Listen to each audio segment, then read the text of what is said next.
Ayan guys, third content po natin for today's video ay mga tips ko po para sa mga incoming first year FM students or mga financial management majors. Kaya naman, kung gusto mo matutunan at malaman yung mga sasabihin ko ay panoorin mo ng buo ang video na ito. Pero yun nga guys, disclaimer no, actually inaantok na nga ako. Pero gusto ko lang talagang ilabas na to at i-share po yung aking mga thoughts, realizations, and experience, mga tips po natin, mga guides para sa mga incoming first year students, no, especially having a major of FM. So kaya naman guys, unang-una po kasi niyan, simulan na po natin, no, yung background ko kasi is that ako po ay incoming fourth year FM student na this coming school year, no? So, yun, kakatapos lang ng semester, third year, second sem, at eto na nga po, no, magpo-fourth year na ako. Kaya naman siguro I have the right naman, no, para magbigay ng thoughts, realizations, and advice po natin sa inyo. Especially my field is really finance na po talaga. Okay? So, kaya naman po, unang-una muna nating alamin dyan is definitely VSBA FM.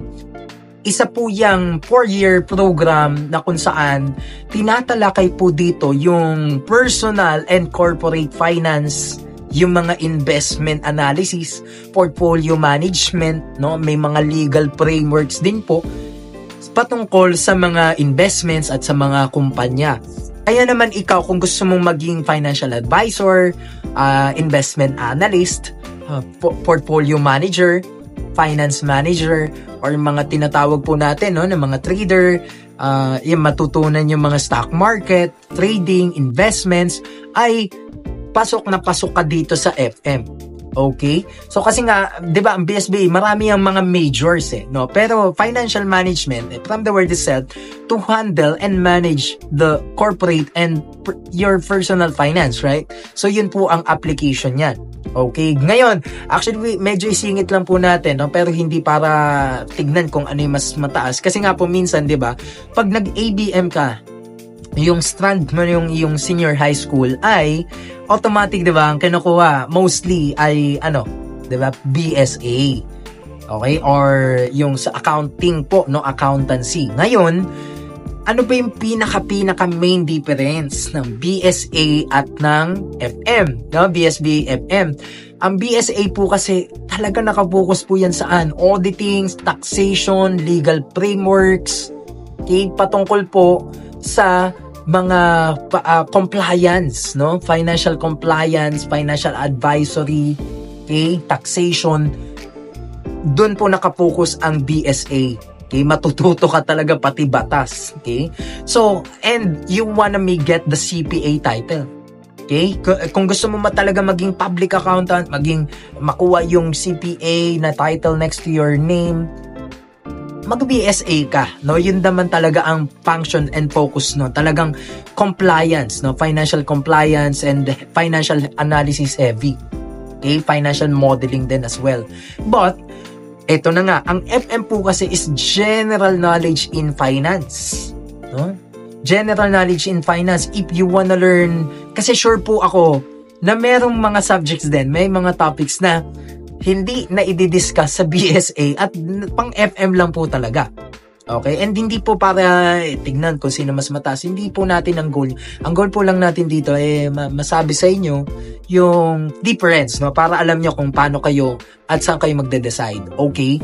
So now, eto po, ang FM naman is general knowledge in finance na magiging flexible ka dahil matututunan mo yung mga banking, investing, trading, yun nga, personal finance, corporate finance, meron din mga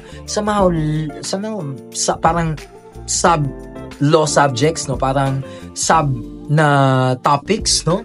Na kung saan mga securities regulations code. Kumbaga, ang FM nakapokus po yan sa investment analysis, portfolio management, okay? Sa mga tinatawag po natin na business finance. Ayun nga, back then inaral natin sa ABM. So, yun po siya. Kaya kung gusto mo maging, yun nga, yung mga nabanggit ko kanina, FM yung kunin mo.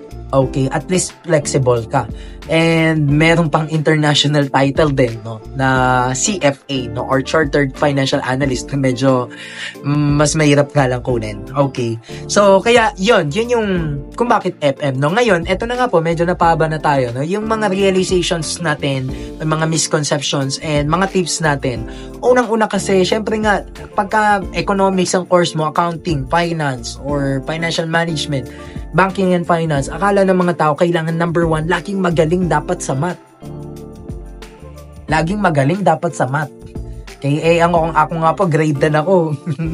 Yung teacher ko, naalala ko, pinapaturuan pa ako doon sa katabi ko dahil hindi ako marunong. Hanggang ngayon naman hindi naman sobrang galing ng mga algebra, mga alam mo yun, yung heavy na theories, no, ng mathematics ay di ko pa naman super kabisado, no? Pero misconception po yan. Bakit? Kasi may calculator naman no? Kasi tuturuan ka naman sa eskwelahan Okay? Kasi may mga reference naman na formulas Okay? Well, totoo nga naman na kailangan mo talaga ng math skills dito, no? But more than that is the critical thinking skills and yung analyst skills, no, na mapagmatsyag ka, observant ka, at syempre nag-aaral ka, porsigido ka. So kaya more than that, hindi mo naman talaga kailangan na maging parang Albert Einstein yung utak mo bago ka pumasok sa FM, sa BSA, ganyan, or kung ano mang program. Ang kailangan mo lang yung mga basics. Syempre, maging prepared ka rin naman, aralin mo yung basics, no? Yun yung masasabi natin po sa inyo. Okay, so hindi kailangan na, kasi magdala ka lang ng calculator, mag-search ka sa YouTube, ano yung mga formulas, no? Especially dito sa finance, meron mga financial analysis, may mga stock valuation, bond valuation, pricing, ang dami, diba? May mga ganyan. So, may mga portfolio management, portfolio analysis, no? May mga ganyan mathematics na, especially business math, mga interest rate, compounding, simple interest. Well, yun yung mga simple, I think, yun yung mga mathematics dito mostly, no? Financial math, no? Kumbaga nga. And somehow you need to have financial calculator if ever, no? Pero simple calculator or scientific calculator, okay na din naman po yun. Okay? So, yun po yung mga misconceptions, no? Ano po yung mga misconceptions, no? Mahal daw yung course. Depende sa school at depende kung gaano ka kagastos. Kasi kung state U, katulad po namin, hindi naman super duper gastos, no? Unlike na unless na ano nyo na, parang thesis defense nyo na or magpapabookbind na, yung mga ganun ka lang major na gagastor or expense, no? So ano pa ba yung mga misconceptions, no? Kailangan daw yun nga super talino ka or mga hindi na po kailangan yun. Kailangan lang prepared ka at gustong-gusto mo yung course mo. Ngayon, ano mo naman po yung advantage ng FM at mga tips na natin?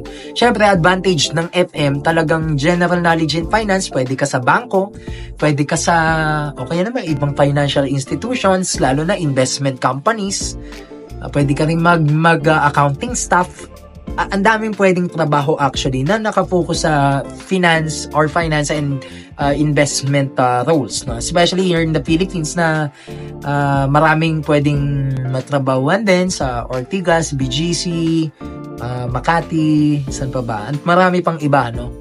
Especially, kailangan mo nga lang maging skilled, no? Kasi kahit anong course naman ang tapusin mo, talaga pa may actual knowledge ka, may actual skills ka ba na maipapakita, na maipe-perform bukod doon sa graduate ka na diploma mo. Okay? Kasi diploma, yun na yung automatic na una mong ipapakita, no? Pero meron ka bang iba pang credentials? Meron ka bang actual skills talaga na maaasahan ka nila? Okay?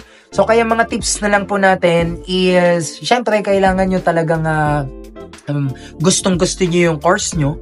That's number 1. Gusto nyong may experience kayo or wala man, basta interesado kayo sa business, sa finance, sa mga investments, how financial market works, at gusto nyong magtrabaho sa bangko.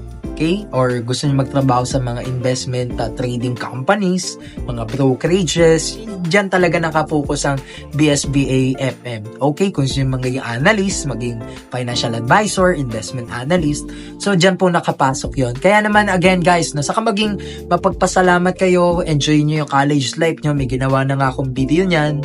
Okay, at talagang magsumikap lang kayo, talagang todong ride kayo at enjoy yung iyong journey. So, yun lamang, sana nakatulong yung mga tips po natin. Gagawa pa tayo ng maraming mga gantong contents. Ayoko lang pahabain ng 10 minutes video pataas, no? So, yun lang, sana nakatulong. God bless you all and see you on my next vlogs.